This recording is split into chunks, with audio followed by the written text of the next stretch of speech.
নমস্কার সকলকে। সমানুপাত বা প্রপোর্শনের একেবারে বেসিক লেভেলের অঙ্কগুলো নিয়ে আজ আমরা আলোচনা করব।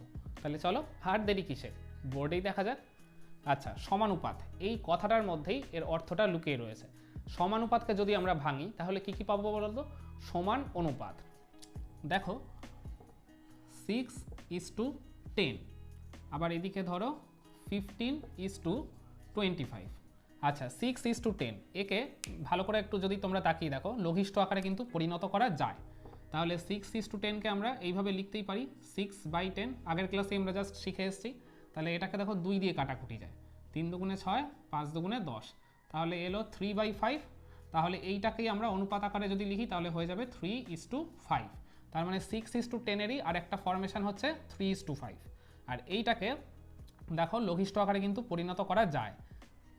এটা হবে তাহলে 15/25। এ দেখো এটা কিন্তু 5 দিয়ে কাটাকুটি যায়, এটা হবে 3 × 5 = 15, 5 × 5 = 25। তাহলে এইটা 3/5 এলো, এটাকে যদি অনুপাত আকারে লিখি তাহলে কি হবে 3:5। তার মানে 15:25কেই আর একটা ফরমেশনে লেখা যায় 3:5। তো ভালো করে দেখো, এটারও আর কি লঘিষ্ঠ ওপরে আর কি এলো 3:5, একেও লঘিষ্ঠ আকারে এলো 3:5। কিন্তু এই অনুপাত দুটো কিন্তু সমান ছিল না, কিন্তু এদেরকে লঘিষ্ঠ আকারে পরিণত করার পর এরা কিন্তু সমান বা ইকুয়াল চলে এলো। দেখতেই পাচ্ছ তোমরা, দুক্ষেত্রেই 3:5 এসছে। তাহলে আমরা বলতেই পারি এই অনুপাত আর এই অনুপাত এরা দুটোই সমান অনুপাত, তার মানে এরা হচ্ছে সমানুপাত। তাহলে এদেরকে আমরা এইভাবে লিখতেই পারি, মানে 6:10 = 15:25। দেখতে বাইরে থেকে দেখতে হয়তো আলাদা লাগছে, কিন্তু আমরা তো দেখলাম লঘিষ্ঠ আকারে পরিণত করার পর দুটোকে আলটিমেটলি সেমই এলো। সেই কারণেই আমরা বলছি এই অনুপাত দুটো সমান। আর এদেরকে সমানুপাতের ফরমেশনে কিভাবে লেখে সেটাও দেখে নাও। 6:10 15:25। এই যে দিলাম এইটার মাধ্যমেই বোঝায় যে এই দুটো অনুপাত, মানে 6:10 আর 15:25, এই দুটো অনুপাত পরস্পর সমান বা এরা সমানুপাতে আছে। ওকে, এই সাইনটা দিতে কখনো কিন্তু তোমরা ভুলবে না যদি দুটো অনুপাত সমানুপাতে থাকে। আর এখানে কটা, 4টে পদ রয়েছে, দুটো দুটো করে, আর এই প্রত্যেকটা পদকে বলা হয় সমানুপাতি। ওকে, তাহলে এই অনুপাত দুটো পরস্পর সমান, সেই কারণে এদেরকে সমানুপাত বলা হয়, আর আলাদা আলাদা করে প্রত্যেকটা পদকে বলা হয় সমানুপাতি। তাহলে চলো আমরা সমানুপাতের বেশ কয়েকটা অঙ্ক না হয় করতে শিখি। দেখো এরপর কি বলছে, অনুপাতগুলি সমান কিনা ও 4টি সংখ্যা সমানুপাতি কিনা পরীক্ষা করো। এখানে দেখো প্রত্যেকটা অঙ্কেই দুজোড়া করে অনুপাত দিয়ে দিয়েছে। এই অনুপাতগুলো সমান কিনা আর এই প্রত্যেকটা সংখ্যা সমানুপাতি কিনা সেটা আমাদের এখন চেক করতে হবে। তাহলে ফার্স্টে দেখো 7:3 ও 28:12, এই দুটো অনুপাত সমান কিনা সেটা আমাদের পরীক্ষা করতে হবে। তাহলে প্রথমে দেখো 7:3, দেখবো যে এই সংখ্যা দুটো কোনো কমন সংখ্যা দিয়ে ভাগ করা বা কাটাকুটি করা যায় কিনা। 7 আর 3 যায় কি কাটাকুটি? যাবে না। 28:12, এরা কি যাবে কোনো কমন সংখ্যা দিয়ে কাটাকুটি? যাবে কিন্তু। তাহলে যেটা যাবে সেটাকে আমরা করে দেবো কাটাকুটি। তাহলে 28:12, তাহলে এটাকে আমরা ভগ্নাংশের ফরমেশনে লিখলে হয়ে যাবে 28/12। এবার এরা দেখো 4 দিয়ে কাটাকুটি যায়, এটা হয়ে যাবে 4 × 7 = 28, 3 × 4 = 12।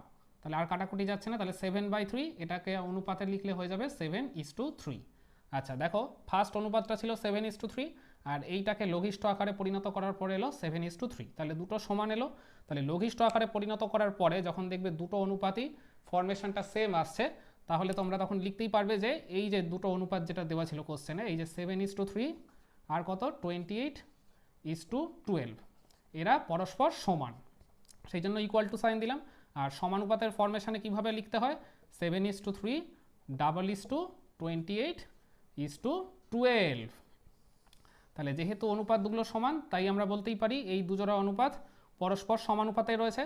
আর প্রত্যেকটা সংখ্যা বা প্রত্যেকটা পদ যেগুলো অনুপাতে রয়েছে সেগুলো হচ্ছে সমানুপাতি। তাহলে চলো পরেরটাও একইভাবে করে ফেলি। কত, 6:9 রয়েছে। তাহলে দেখি এটা কাটাকুটি যায় কিনা। হ্যাঁ, যাবে কিন্তু। তাহলে আমি এখানে ডাইরেক্ট এবার দেখিয়ে দিচ্ছি। 6:9 মানে 6/9। তাহলে এটা দেখো কাটাকুটি যাবে 3 দিয়ে, 3 দুগুণে 6, 3 তিরিক্ষে 9, তাহলে 2/3 এলো। এটাকে যদি অনুপাত আকারে লিখি হয়ে যাবে 2:3, তাই তো। পরে কি আছে 16:20, তাহলে এটাকেও আমরা ডাইরেক্ট করে দিই। তাহলে 16/20 কাটাকুটি যাবে 4 দিয়ে, 4 × 4 = 16, 4 × 5 = 20। তাহলে এটাকে যদি আমরা অনুপাত আকারে লিখি হয়ে যাবে 4:5। ভালো করে দেখো, এটা হলো 2:3, এটা হলো 4:5। মিলল না কিন্তু। যদি না মেলে তাহলে কিন্তু এই যে গিভেন যে অনুপাত দুটো রয়েছে এরা কিন্তু কখনোই সমানুপাতে আর নেই, আর এদের মানে প্রত্যেকটা পদ বা সংখ্যাও কিন্তু আর সমানুপাতেই হবে না। তখনই হবে যদি এই লঘিষ্ঠ আকারে পরিণত করার পর যদি এইগুলো মিলে যায়, যা ঠিক যেমনটা আগেরটার ক্ষেত্রে হলো। ওকে, তাহলে চলো লাস্ট অঙ্কটাও ঠিক একইভাবে করে ফেলি। 1.5:7.5, এটা আবার দশমিকে দিয়েছে, তাহলে ওই একইভাবে করব। তাহলে এটাকে আমরা আগে ভগ্নাংশের ফরমেশনে লিখে নিই 1.5/7.5। আচ্ছা, এখানে থেকে আমাদের পয়েন্টটাকে ওঠাতে হবে, তাহলে এটা হয়ে যাবে 15/75। যেহেতু আর কি দু ক্ষেত্রেই পয়েন্টের পর এক ঘর করে রয়েছে, তাই আমরা পয়েন্টটা ডাইরেক্টলি তুলে দিতেই পারি। তাহলে এখানে দেখো এটা 15 দিয়ে কেটে যাবে, 15 5 15 75, 1/5 এটাকে যদি অনুপাতে লিখি হয়ে যাবে 1:5। আর তারপরে কত আছে 2:10, তাহলে এটা হয়ে যাবে 2/10, কাটাকুটি যায় কিন্তু 2 দিয়ে চলে যাবে, 2 একে 2, 5 দুগুণে 10, 1/5, তাহলে অনুপাতটা হয়ে যাবে 1:5। আগেরটার কত এলো 1:5, এটারও 1:5, তার মানে দুটো সমান। তাহলে দুটো যেহেতু সমান আছে তাই আমরা বলতেই পারি এই যে চারটে আর কি রয়েছে, কি কি 1.5, এই যে 1.5:7.5 2:10। কেন হলো? কারণ এই লঘিষ্ঠ আকারে পরিণত করার পর এই দুটো সেম এসছে, তাহলে এই দুজোড়া অনুপাত পরস্পর সমানুপাতে রয়েছে আর প্রত্যেকটা সংখ্যা হচ্ছে সমানুপাতি। ক্লিয়ার তাহলে সবার কাছে? আচ্ছা, এখানে আরেকটা ইন্টারেস্টিং জিনিস আমি বলি, ভালো করে দেখো। এই যে ফার্স্টেরটা লাস্টেরটার ক্ষেত্রে তো আর কি দুটো অনুপাত সমানুপাতে এলো, এই দেখো এই অনুপাতের, এই দেখো 7:3 28:12, এই সমানুপাতটার এটার প্রথম পদ, দ্বিতীয় পদ, তৃতীয় পদ, চতুর্থ পদ। তো এই চারটে পদের মধ্যে দেখো প্রথম পদ আর শেষের পদ, মানে প্রথম আর চতুর্থ পদটা গুণ করে দেখো কত আসে, 7 আর 12 গুণ করলে 7×12 = 84 আসে। আর দ্বিতীয় তৃতীয় পদ মানে মাঝের দুটো পদ দেখো 3 আর 28 গুণ করলেও কিন্তু 84 আসে। তাহলে একটা জিনিস ভালো করে মনে রাখবে, যেগুলোর ক্ষেত্রে আর কি সমানুপাতে থাকবে যে অনুপাতগুলো, তাদের প্রথম পদ আর চতুর্থ পদ ইকুয়াল টু দ্বিতীয় পদ ইন্টু তৃতীয় পদ।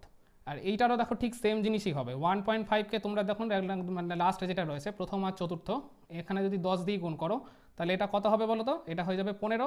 আর 7.5কেও যদি 2 দিয়ে গুণ করো এটাও হয়ে যাবে 15। এটা তখনই হবে যখন এগুলো সমানুপাতে থাকবে, কিন্তু এইটার ক্ষেত্রে দেখো এটা তো সমানুপাতে ছিল না। এইটার যদি আমরা ফার্স্ট আর লাস্ট পদটাকে করি, 2 আর 5কে যদি গুণ করো কত হবে? 5 দুগুণে 10, মাঝের দুটোকে 3 আর 4কে গুণ করো, 3 4 12, মিললো না। কেন বলো তো? কারণ এই দুটো অনুপাত পরস্পর কিন্তু সমানুপাতে ছিল না, সেই কারণে। তাহলে যখন সমানুপাতে থাকবে কোনো দুজোড়া অনুপাত, তখন এই কন্ডিশনটা কিন্তু ফুলফিল হবে। এই যে মানে প্রথম পদ ইন্টু চতুর্থ পদ ইকুয়াল টু দ্বিতীয় পদ ইন্টু তৃতীয় পদ। এই ফরমেশনটা বা এই ফর্মুলাটা কিন্তু অ্যাপ্লিকেবল হবে যখন দুজোড়া অনুপাত পরস্পর সমানুপাতে থাকবে। আশা করি ব্যাপারটা তোমাদের কাছে ক্লিয়ার হয়েছে। এবার আমরা ক্রমিক সমানুপাত নিয়ে একটু আলোচনা করব। আচ্ছা, সমানুপাত বলতে আমরা কি বুঝলাম? ধরো দুখানা যদি অনুপাত থাকে, ধরো A:B আর একটা ধরো C:D, এই দুটো অনুপাত যদি পরস্পর সমান হয় বা ইকুয়াল হয় তবেই তো এরা সমানুপাতে রয়েছে। তখন তাদেরকে আমরা কিভাবে লিখি? A:B C:D, এইভাবেই বা এই ফরমেশনে আমরা লিখে থাকি যখন দুটো অনুপাত পরস্পর সমানুপাতে থাকে। কিন্তু ক্রমিক সমানুপাতের ব্যাপারটা একটু আলাদা। এখানে মানে নর্মাল অনুপাতে বা যখন আর কি সমানুপাত হয় দুটো অনুপাত, তখন তো চারটে আর কি পদ থাকে, তাই তো দেখতেই পাচ্ছ। কিন্তু ক্রমিক সমানুপাতের ব্যাপারটা হলো এখানে তিনটে পদ থাকবে। ধরো তিনটে পদ রয়েছে A, B আর C, এরা যদি পরস্পর ক্রমিক সমানুপাতে থাকে তখন এদেরকে আমরা কি করে লিখতে পারি বলো তো? এইভাবে লিখব, A:B B:C। মানে তাহলে কি হলো ব্যাপারটা? এই যে মাঝের যে পদ এইটা দু ক্ষেত্রে থাকলো, তার মানে A:B আর B:C এই দুটো অনুপাত যদি পরস্পর সমান বা ইকুয়াল হয় তবেই আমরা বলবো যে এই তিনটে পদ বা তিনটে সংখ্যা পরস্পর ক্রমিক সমানুপাতে রয়েছে। ধরো যেমন এই যে তিনটে সংখ্যা নিলাম 5, 10, 20, এরা ক্রমিক সমানুপাতে রয়েছে কিনা সেটা আমরা কি করে বুঝবো? তাহলে আমরা কি পড়লাম, এই যে তিনটে আর কি যে পদ দিয়ে দেবে তাদের প্রথমটার সাথে দ্বিতীয়টাকে নেব, তার মানে 5:10 নেব, আর একটা কি নেব? দ্বিতীয়টার সাথে তৃতীয়টাকে নেব, মানে দ্বিতীয়টা দু ক্ষেত্রে আর কি রিপিট হবে। তাহলে 10:20। এইবার আমরা এই দুটোকে লঘিষ্ঠ আকারে পরিণত করব। 5:10 যদি করি, 5/10, কাটাকুটি করলে কত হবে 5 একে 5, 5 দুগুণে 10, মানে অনুপাতটা হবে 1:2। আর 10:20, এটাকেও যদি আমরা লঘিষ্ঠ আকারে করি 0 0 কেটে যাচ্ছে, এটাও তাহলে হয়ে যাবে 1:2। দেখো দুটো অনুপাতই কিন্তু সমান এলো।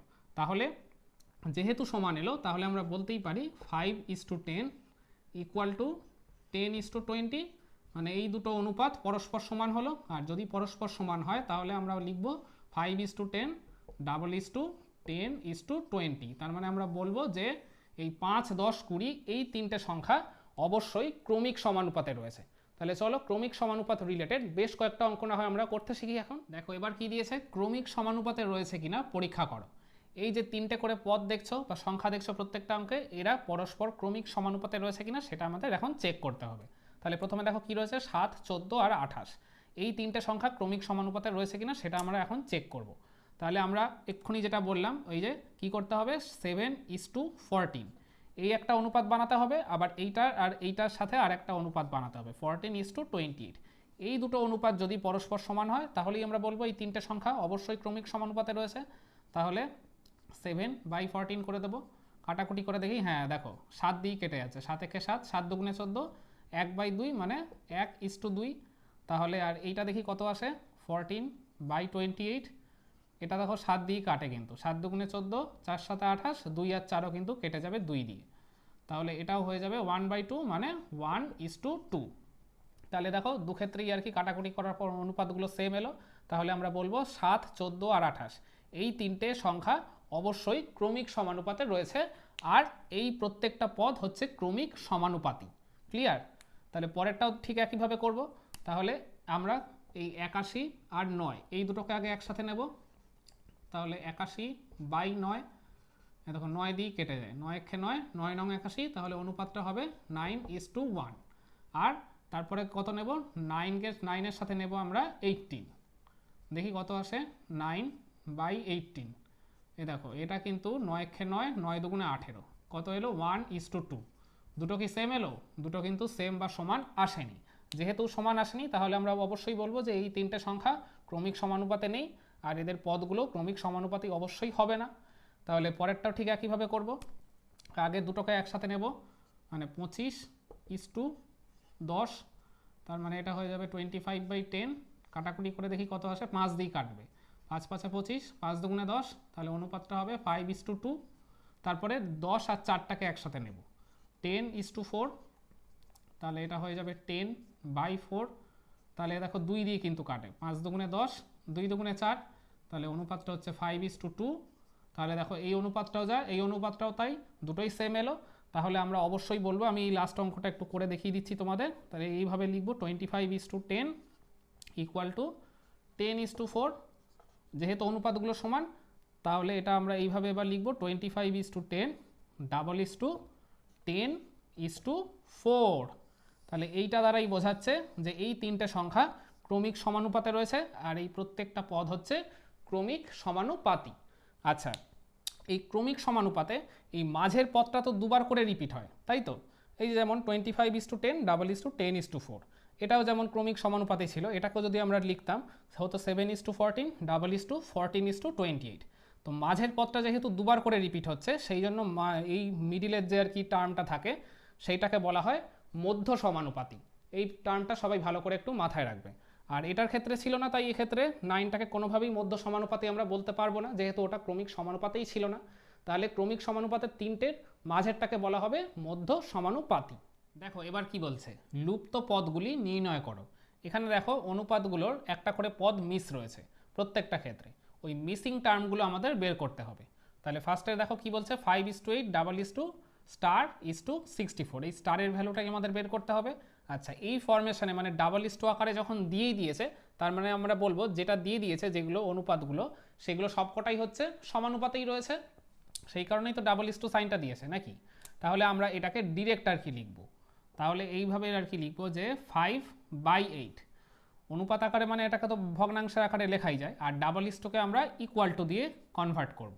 এটা তো আমরা জানি, শিখেই এলাম, ইকুয়াল টুটাকেই ফরমেশন দিয়ে সমানুপাতে আছে সেটা বোঝানো হয়। আচ্ছা, এই স্টারের জায়গায় আমরা একটা চলরাশি বা ভ্যারিয়েবলকে লিখে নেব, মানে আপাতত ওইটা বের করার জন্য একটা ধরবো। ধরো আমরা এক্সই ধরলাম, এক্স বাই যেটা আছে 64। এই এক্সের ভ্যালুটা বের করলেই এই মিসিং টার্মটা বেরিয়ে আসবে। তাহলে এইবার আমরা ক্রস গুণ করব। তাহলে এই দেখো 8 ইন্টু এক্স করলে হবে 8x ইকুয়াল টু 64 ইন্টু 5। এইটা আর কাটার মানে গুণ করবো না, যেরকম আছে সেরকম রেখে দেবো, তাহলে কাটাকুটি করতে আমাদের সুবিধা হবে। তাহলে এক্সের ভ্যালুটা বের করলেই তো আমাদের হয়ে যাবে। তাহলে 64 ইন্টু 5 ডিভাইডেড বাই 8। দেখো 8 আর 64 কাটাকুটি যায়, 8 এ খেয়ে 8, 8 8 64, তাহলে 8 আর 5 গুণ করলে কত হবে, হয়ে যাবে 40। তার মানে যে মিসিং টার্মটা রয়েছে সেটা হচ্ছে 40। তাহলে আমরা যদি ফাইনালি এটাকে যদি অনুপাত আকারে প্রকাশ করি তাহলে কত হবে বলো তো, এটা হয়ে যাবে 5:8 ডাবল ইস টু এই যে কত বেরোলো মিসিংটা 40:64। যদিও এটা আমাদের লিখতে বলেনি, কিন্তু আমি তোমাদের বোঝার সুবিধার জন্য একটা দেখিয়ে দিলাম। ক্লিয়ার? তাহলে মিসিং টার্মটা হচ্ছে 40। তাহলে পরেরটাও ঠিক একইভাবে করি। এখানে দেখো সেকেন্ড টার্মটা মিসিং, তাহলে এখানে ওইভাবেই করব 16/x, যেটা মিসিং সেটাকেই x ধরবো, বা তোমরা চাইলে অন্য চলরাশিকেও ধরতে পারো। আর এটা লিখবো 12/3, ক্রস গুণ করে দাও, এটা হয়ে যাবে 12x। আর এটা করলে 16 ইন্টু 3, এটাই লিখে দেবো। তাহলে x এর ভ্যালুটা আমাদের বার করতে হবে, তাহলে এটা হয়ে যাবে 16 ইন্টু 3 ডিভাইডেড বাই 12। দেখো 3 আর 12 কাটে 4 হবে, 4 আর 16 কিন্তু কেটে যায়, তাহলে কিছুই আর পড়ে নেই, শুধু 4 পড়ে রয়েছে। তার মানে যে মিসিং যে টার্ম সেটা হবে 4। ক্লিয়ার? তাহলে চলো লাস্ট অঙ্কটাও ঠিক একইভাবে করে ফেলি। এখানে ফার্স্ট টার্মটাই মিসিং রয়েছে, তাহলে আমরা এইভাবে লিখব x/25 ইকুয়াল টু 32/40। ক্রস গুণ করব, এটা করলে হয়ে যাবে 40x ইকুয়াল টু এই যে 25 ইন্টু 32, তাই তো?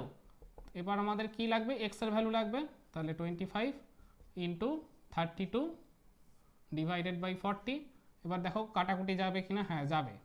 দেখো 5 5 25, 5 8 40, 8 আর 32 ডাইরেক্ট কেটে যায়, 4 8 32, তাহলে 5 ইন্টু 4 করলে কত হবে, হয়ে যাবে 20। তার মানে মিসিং যে টার্ম, যে ফার্স্ট টার্ম প্রথম পদ, সেটা হচ্ছে 20। তাহলে আশা করি এই লুপ্ত পদগুলো কী করে বের করতে হয় সেটা তোমরা এখন বুঝতে পেরে গেলে। এবার দেখো কি বলছে, ক্রমিক সমানুপাতের লুপ্ত পদগুলি নির্ণয় করো।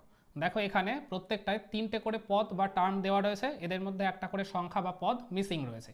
এই মিসিং টার্মটাই আমাদের খুঁজে বের করতে হবে।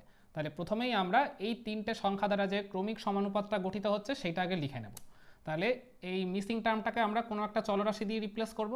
তাহলে এটাকে যদি আমরা ক্রমিক সমানুপাতটা লিখি তাহলে হয়ে যাবে 8:x, x দিয়ে রিপ্লেস করলাম আর কি, তাহলে আবার হবে x/4.5। এই x এর মানটাই আমাদের খুঁজে বের করতে হবে। তাহলে এরপর এটাকে আমরা সমীকরণ আকারে লিখব ঠিক আগেরটার মতোই। তাহলে এটা হয়ে যাবে 8/x ইকুয়াল টু x/4.5। তারপর কোনাকুনি গুণ করে দেবো, x আর x গুণ করলে কত হবে, হয়ে যাবে x² ইকুয়াল টু 4.5 আর 8 গুণ করলে কত হবে বলো তো, এটা হয়ে যাবে 5 8 40 0, হাতে 4, 4 8 32 আর 4 36। আর পয়েন্টের পর একটা সংখ্যা রয়েছে বলে এখানে পয়েন্টটা বসে যাবে, তাহলে মানে 36.0, 0.0 তো আর কোনো ভ্যালু নেই, তার মানে শুধু 36। তাহলে x² ইকুয়াল টু 36, আমাদের তো x এর ভ্যালুটা লাগবে, তাহলে হয়ে যাবে √36। তো √36 মানে হচ্ছে √6², তাহলে রুট থেকে বেরিয়ে এলে এটা হয়ে যাবে 6। তার মানে x এর ভ্যালু হচ্ছে 6, মানে এই মধ্যপদ বা মধ্য সমানুপাতি বা মিসিং যে টার্ম রয়েছে সেটা হবে 6, তাই তো? তাহলে চলো ঠিক পরের অঙ্কটা আমরা একইভাবে করে ফেলি। তাহলে আগে এই 3টে পদ দ্বারা যে সমানুপাতটা গঠিত হচ্ছে সেটা লিখি। তাহলে এটা হয়ে যাবে 2/3:4/9 ডাবল ইস টু 4/9:x, এই মিসিং টার্মটা x ধরলাম। তোমরা চাইলে অন্য কোনো চলরাশিও ধরতে পারো, একই ব্যাপার। তারপর এটাকে ঠিক আগেরটার মতো করি, সমীকরণে আগে লিখে ফেলি। তাহলে 2/3/4/9 ইকুয়াল টু 4/9/x। তারপর কোনাকুনি গুণ করে দেবো, এটা হয়ে যাবে 2x/3। আর এইটা দেখো 4 আর 4 গুণ করলে হয়ে যাবে 4 4 16, 9 আর 9 গুণ করলে 9 9 81। এবার x এর মানটা বের করতে হবে আমাদের, তাহলে 16/81 ইন্টু, এটা এই পারে এলে উল্টে যাবে, মানে হয়ে যাবে 3/2, 2 আর 16 কিন্তু কাটে, 8 দুগুণে 16, 3 আর 81ও কিন্তু কাটে, 3 দুগুণে 6, 3 7 21, আর কাটাকুটি যাওয়ার মতো কিছু নেই। তার মানে কি পড়ে রয়েছে 8/27 বা 8-এর 27। তার মানে এই মিসিং যে টার্ম রয়েছে বা লুপ্ত পদ সেটা হচ্ছে 8/27। তাহলে আমি মনে করি আজকের ক্রমিক সমানুপাতের যে বেসিক অঙ্কগুলো আমি তোমাদের করালাম এই সবগুলোই তোমাদের কাছে এখন ঠিকভাবে ক্লিয়ার হয়ে গেছে। আর এর পরের কোনো এক ক্লাসে আমরা এই সমানুপাত বা প্রপোর্শনেরই অ্যাডভান্স লেভেলের অঙ্কগুলো করতে শিখব।